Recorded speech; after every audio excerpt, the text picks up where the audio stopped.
Let's get started. So, good afternoon, good evening, good morning, based on where you are. My name is Serhat Çiçekoğlu. I am the CEO and founder of Sente Foundry, a corporate venture capital as a service provider firm based in Chicago. Today, I am honored to moderate a panel with my esteemed colleagues and friends. Nahal Gandhi, CEO of Ideology, joining us from Chicago as well, and Halil Aksu, CEO of Digitopia, joining us from Turkey. Today, we are going to focus on a conversation that's on top of mind for a lot of folks in the business world. Digital transformation, and like anything else, it may have a quite different definition for whoever is using the phrase. And we thought that based on the vast experience that Nahal and Halil have, we could provide a perspective on what it actually means. What is the real stuff? What happens actually, not just when you talk, but when you go about, digital transformation as institutions. So with that, I wanted to briefly have Nahal and Halil for 30 seconds introduce themselves, and then we're going to start our conversation. One, housekeeping item that I want to mention. If you have any questions during the panel or webinar, please post them in Q&A box. We do not want to spend a lot of time talking ourselves or listening to ourselves. We want to give you time to ask your questions, and we want to respond to your questions as much as we can. We also do know that you all have been attending a lot of webinars. There's a webinar fatigue, so we don't want to be the ones talking. We want you to be the ones talking, and join us for a conversation more than anything else, to make it dynamic, exciting, not a one-way street. With that, Nahal, why don't you introduce yourself briefly to us, and then Halil, baton is yours after that. Thank you for that, Sharat. Hi, guys. I don't know where all we have people from today. We have people from Turkey. So good evening to those people. Good evening to people in London, and good afternoon to people in Chicago or in the US. My name is Nahal Gandhi. I am the CEO of Ideology. And what we do is very much focus on digital transformation. We do strategy consulting for digital transformation. And we talk more about digital transformation in general today, but we are very focused on how do large enterprises focus on digital transformation, not just the technology piece, but process and skills. So that's a 360 view we take on digital transformation. And we'll talk further. Thank you, Nahal. Halil? Thank you, Serhat. Thank you, Nahal. Hi, everybody. My name is Halil, and I'm the CEO and the co-founder of Digitopia, a management consulting firm based in London, Istanbul, and Dubai, serving great companies and helping them being their company on their digital transformation journeys. And we're happy to be among a good friend of ours and talking to you on this webinar. Thank you, Serhat. Back to you. Of course, my pleasure. So I've known you for a long time, both of you, for a long time. And I do have my conversations with you on this subject quite often, quite frequently. And I'm not 100% sure we always agree. And that's really the purpose of today's webinar. So, like, how do we really define digital transformation? What exactly do we mean? How can we actually get folks on the same page, a common understanding when this subject comes up? So that's my first question to you guys. Do you want to start first? Okay, thank you, Serhat. It's always important to really have clear definitions so we are all on the same page. And when we use the word digital, we implicitly know, all of us intuitively, what we really mean, but it's moving away from analog, from the physical world, going to the digital world, like exactly this webinar, which we usually were used to do in a physical meeting room, and which we call the seminar. and now we call it the webinar because it's through the web channel. And that exactly is the first stage towards digital transformation. And since the invention of the semiconductor, which was in the 60s, basically, moving from the physical world to the digital world is what we could call digitization. And we did it with paper, with the fax machine, with email, and we did it with a lot of other stuff. Once we discovered and the internet was in common use, we went one step further and we called it digitalization, and which changed the whole industry in some regards. For example, book publishing. Now, as far as I know, more than 50% of Amazon book sales are now on ebooks, and people are used to read on their Kindle ebook readers or the mobile app on your various devices. And you have all your books with you all the time. You don't even store them on the device now because they're all in the cloud. And that would be the digitization of the publishing industry. Or we all have our music now in our pockets, all the world's music basically online all the time through any music provider, most prominently is like Spotify. And that would be the digitization of the industry. The same with movies and the same with banking and insurance and so forth. And the third step, basically, digital transformation, is going even beyond digitalization, and it's changing basically all aspects of daily life, in work, life, play, whatever we do, using digital capabilities, not only the internet, not only the mobile device, but advanced technologies and advanced skill sets like data science or data engineering or vertical and horizontal integration and so forth, to be able to sustain and improve our success, whatever success is, how we define it. And we would like to share one page with you. We've discussed a lot amongst us how we're going to do that, but this one page, which you see now on your screen, is basically showing on the horizontal axis technology, and on the vertical axis you see the business aspects, and we're talking usually to corporations. And all this in the blue areas you already have done in the last 20, 30, 40 years. And these days probably you're in the either third wave or the fourth wave of digitalization. And true digital transformation comes in at the convergence and the combined use of technology and business concepts, when it changes the business model, how you earn money, how you provide value to your customer, how you monetize all the data is sitting in your data center, or when you digitalize a product, when you digitalize the car, for example. The big car manufacturers are trying to change the physical car into a smart connected electric vehicle. One company on the planet, and we all know the name of this car manufacturer, is based where software companies are based, and they are putting basically wheels to software. They are approaching it from a different angle. We're talking about Tesla, basically, and that's the reason why they are much more valuable than most of the other car manufacturers. So once you're approaching anything, and it can be as physical and as hardwired and as traditional product as you can imagine, when you're approaching it from a software perspective, from a technology perspective, and leveraging digital capabilities, changing the business model and the value proposition you provide to your customers, then we talk about true digital transformation. And that's basically what we would like to stress with you during this webinar. All what you see on this page is good, is valuable, is valid, is necessary, but still it will not change your balance sheet.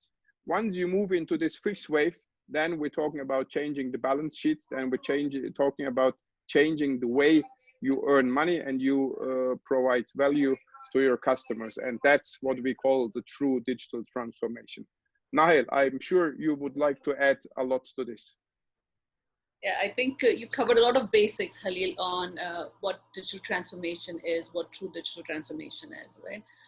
I think we all are talking about a similar concept. Over the last few decades, we have maximized the ability of the physical. We have taken the physical, we've added new materials in the physical world, we have optimized our process in the physical world, whether it's just in time or different processes within the systems as well.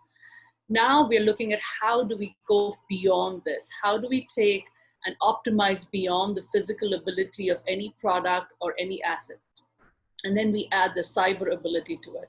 The cyber physical is where we are going towards, and making that combination between the physical and the digital, or the cyber physical, that's the digital transformation that we're looking towards. And a lot of examples that are out there today, like Khalil mentioned, right, Tesla, it is actually merging the cyber physical. You have the physical ability, but what else can you do, and how else do you optimize by adding the digital ability to a product? Taking these innate objects and bringing them to the internet, taking these innate objects and making them communicate and make them more cyber physical, where you have that communication with the cyber physical. That is a true digital transformation. It is never about pure technology. It's actually the perfect combination of the two. And you're seeing even in the stock market, the stocks that are doing well are doing that perfect balance of the cyber physical. In most industries, you have many examples, or top few examples that are doing this ideally and perfectly. So that's what we call digital transformation. And a digital transformation in the organization level is exactly the example that Khalil has mentioned. You go through many cycles towards a perfect true digitalization of an organization. I think my key takeaways for what you guys have described so far is obviously probably true to everyone who is thinking about this subject, is that it's not just about the product, it's not just about the solution, it's not one-dimensional view about what can you do digitally, but changing the experience that you provide entirely is what I'm getting. I mean, do you think that that's the reason why digital transformation is so much covered in analyst calls? Why it's so popular today? What other reason drives such a popularity among the shareholders when it comes to defining the future of the corporations? Why do leaders actually care about this as much? Because at the end of the day, if we look at this as a technology, Halil made a good comment. It doesn't, change the feature of P&L or balance sheet as much. There's got to be something else. So, what do you guys think? Why it's so popular? Why now? Okay, good question. When you exclude Saudi Aramco from the most valuable companies on the planet, the leading ones are tech companies, and they're younger than most of the other Fortune 500 or Fortune 1000 companies. And I know the three of us are usually talking more to incumbent executives. Serhat, I know you're talking a lot to young startup guys, but also to older and traditional investors who are coming from the old industrial age, basically. And those guys, if you just imagine you have factories in 50 countries and employ 10,000s of employees, and the whole market capitalization you achieve is not even worth a 100 guy startup gaming company, which is getting billions in investment rounds. You think, what I'm doing here since 3 generations, and how come? So this is very interesting, and all the different ages during the Industrial Revolution had their own peaks in terms of market capitalization. When you look at U.S. Steel and Carnegie, when you look at, you know, Rockefeller and the petrochemical transformation, when you look at the car manufacturing companies, when you look at GE, founded by Edison, it's very interesting, and still these companies are around, but they're nowhere the top 10, the top 20 even, not anymore. And therefore, if I would be, and I'm close to 50, and if I would come from an industrial manufacturing family, from the good old days, so to speak, then I would wonder, and I would be very disappointed regarding my market capitalization. There is one more aspect which is very interesting, that a young gaming company or any startup in the software business can launch a product within a few weeks. Within a few weeks, you don't even get a signature on a contract in an incumbent company. So we talk about enterprise agility, and those companies, again, we are so big, we are so good, we are so traditional, and we have so much power, and still, yet it takes years for us to move our Titanic to another direction, and the other ones are just like a rafting boat in a canyon or on a very wild river, and doing their dance on that river. We put all that together in one page again. It's for us, it is always easier to articulate ourselves with slides, and the world is in flux, we say, and in a world in flux, only fluid enterprises will thrive. We could even say will survive. I'm not such an aggressive guy to say, you know, you will transform or you will die. I've been through a few transformations, and in sometimes the old guys survived and the young guys were shaken out during the .com bubble. We saw that all together.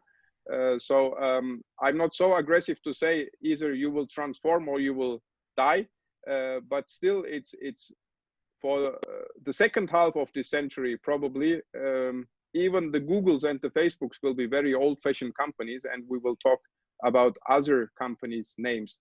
And one thing, and Nahel is much more capable of talking about this, and I will pass it over to her, talking about the COVID situation, which was completely unplanned and unexpected for most of us, actually. And this sort of uncertainty is coming from a customer angle, is coming from a competition angle, is coming from technology disruptions, is coming from climate change. And you have to be prepared, and you have to become much more agile.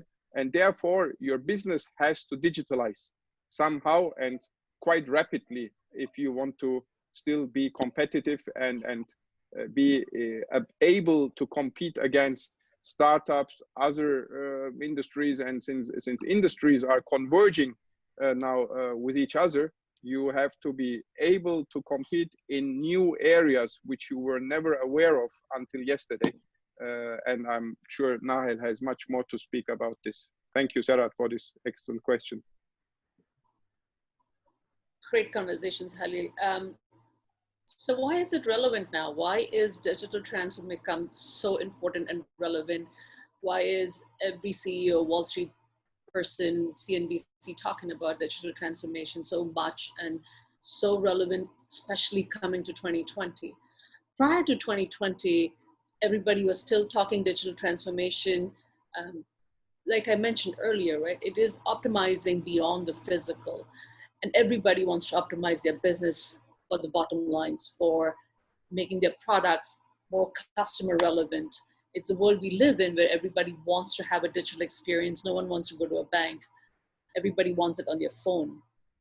So a lot of CEOs, CIOs are talking about how do we optimize and make the world more digital? How do we make the products more digital? Having said that, the need of the hour in COVID, the need of the hour of the cyber physical has become so much more important today because the world cannot get out there. We cannot be out and working like we used to. Because we've made these products cyber physical and we can have the access to these innate objects via the internet, the appeal for it has become more and more relevant with COVID, when we can't get out, we can't touch things, we cannot perform the same things we used to. The conversation has become so rapidly important in today's day and time. The conversation I'm hearing from a lot of CEOs is that, why didn't we do this and how do we implement it for tomorrow? We don't even want it today, but it's yesterday that we needed it, and we need to have this relevant today and now. An example of our industrial friends. And another example that I'd like to give is in the agriculture world. In the agriculture world today, a client of mine is trying to rapidly see how can you do agriculture without any humans involved in picking or planting or harvesting or any of it. And of course, a autonomous tractor, a robot, can do the same thing that humans can without getting in less than 6 feet from each other. So these conversations are becoming very relevant for a lot of organizations today to be still alive as an organization, to be relevant in today's day and time. How do I keep my people at home, still working, collaborating, creating innovative products, still having those euphoric conversations with each other, and be able to be productive, whether it's Google, whether it's Microsoft, whether it's a startup with you, Sharhat, or a ag company. They're all looking at it in different ways. Another example actually from a Turkish utility company. I don't want people measuring physically on the floor as to how much electricity they're using. How do you monitor these meters remotely? I think there's a lot of relevance in today's day and time that we're coming up to very quickly to make this transformation on the digital transformation side and have no humans involved or very little human interactions involved in this conversation. So the relevance is now, the relevance is ASAP, and we should have done this yesterday, is what I'm hearing from the market. So we made a promise to folks that we are going to keep this short. So with that, to keep that promise, before we focus on the questions from the audience, I would like to run a poll for what we should focus on next. I believe it's coming up. So what would you like to prefer for our next conversation? Please vote when you get a chance, and we will make plans based on your choice for the next conversation. So we'll give you 10 seconds for everyone to respond, if possible, and then I'll address the first question from the audience, and we'll continue in that fashion for the rest of our webinar.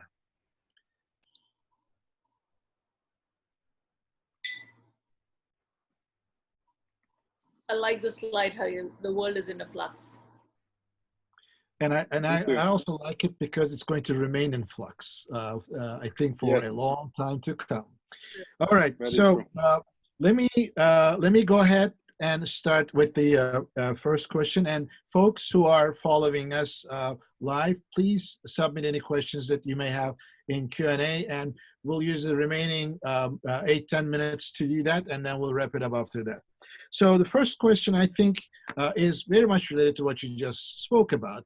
You know, the change is very rapid. I love the analogy, Hala, that you used. You know, one side of the equation is Titanic. The other one is a canoe that actually is doing rafting with swift moves and adapting the, you know, unexpected and a change, you know, very quickly.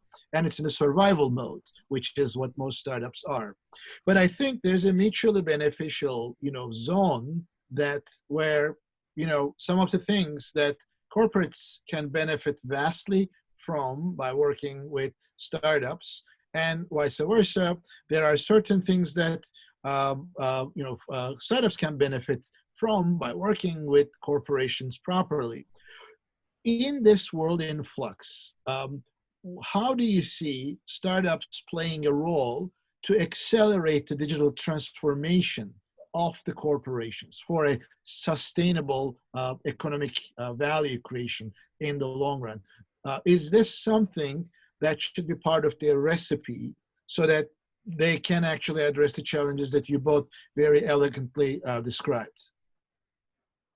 Nahel, you want to start first? Sure, I can start first. Sharon, I think that's a great point, right? It's like you have these large organizations that are working like Titanics, And then you have these very swift, very nimble, quick to change organizations that are there out there for startups. If I was a CEO of a large corporation, I would want a two-speed organization. I want one speed that is innovating, that is doing certain things a certain way, and one speed which is still sort of a norm in manufacturing or sort of a norm in the industry that's still going on. I want both speeds because that makes me go where I need to go much faster. Let the innovation companies or let these startups be a part of my organizations. Let them be on the edge of things, let them fail quickly, let them come up with something that is a sustainable idea before I put it in a larger manufacturing, driven by red tape, driven by bureaucracy, driven by a lot of Q&A, by FDA, etc. Let them be that quick, create, fail, make those changes before it becomes mainstream.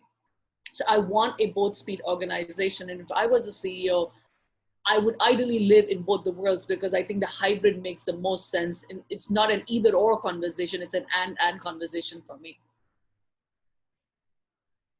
What do you think, Halil? Yeah, I totally agree. And I can add one more recommendation we sometimes share with companies who would actually exactly do what Nahel just described and behaving like a startup in the fast mode of these two modes. And what we recognize is that most of the companies are not able to do it within the same company. And they have an idea for a digital product or a digital service, and they're not able to execute it in the current setup. So a very simple idea, but really very, very interestingly, so difficult to execute is just starting another company on a greenfield and even as a competition to the core business now with the main and sole target of wiping out the old company, basically, to put it in a very extreme, to exaggerate it a little bit.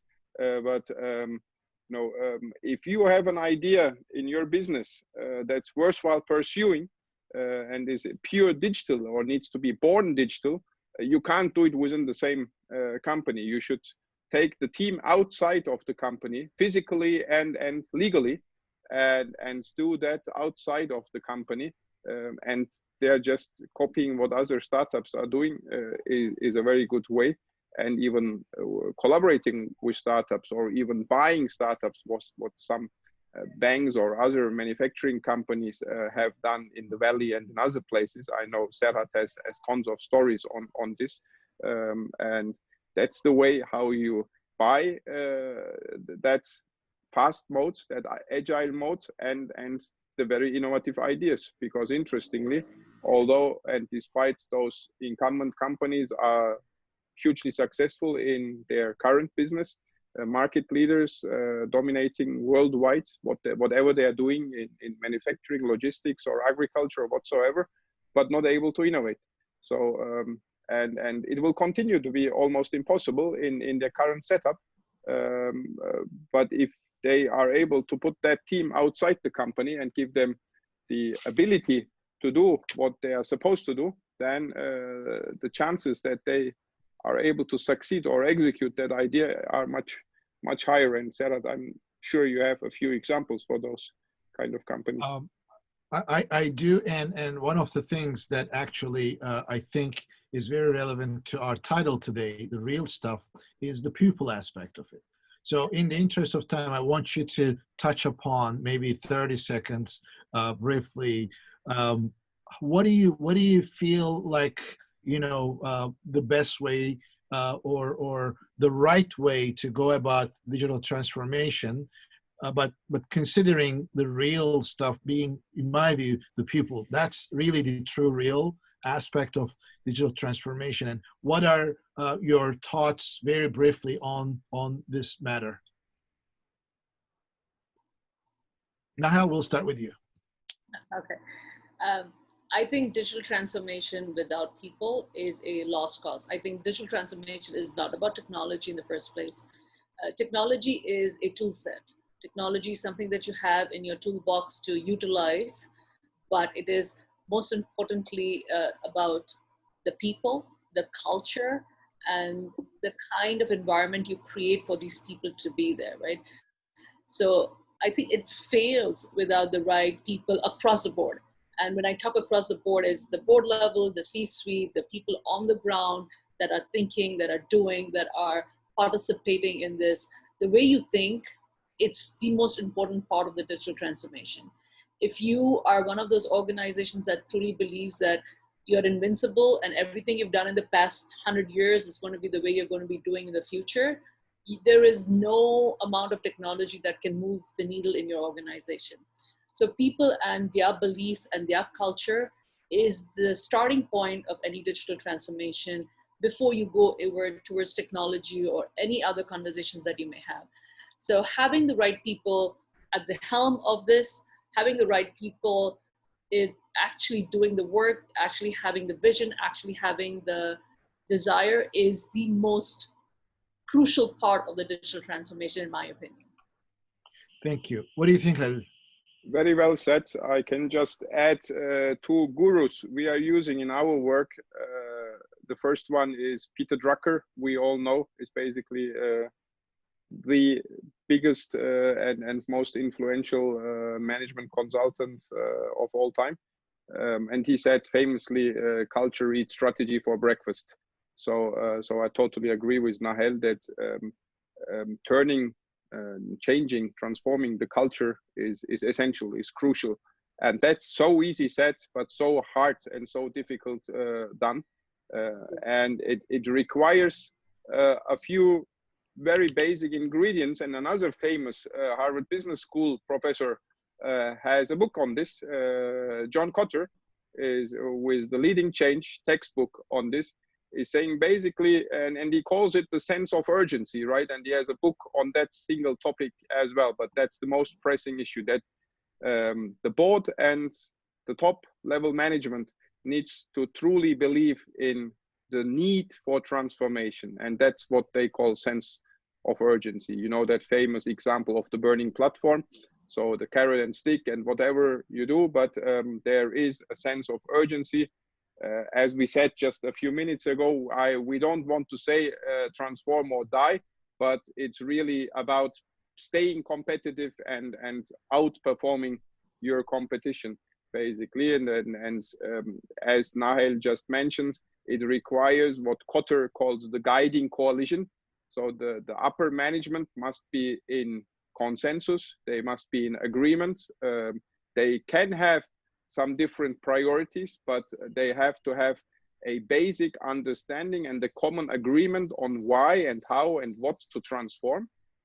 And that's what Kotter then calls the shared vision. So that shared vision is basically the guidepost for the digital transformation. And that's very well documented and it's very well executed in some cases.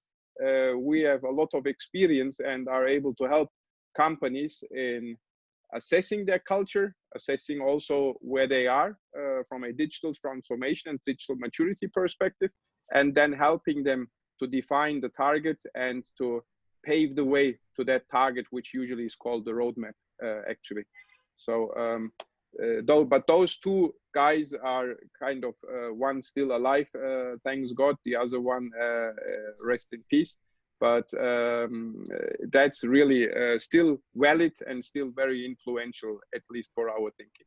Thank you for that other great question, Serhat.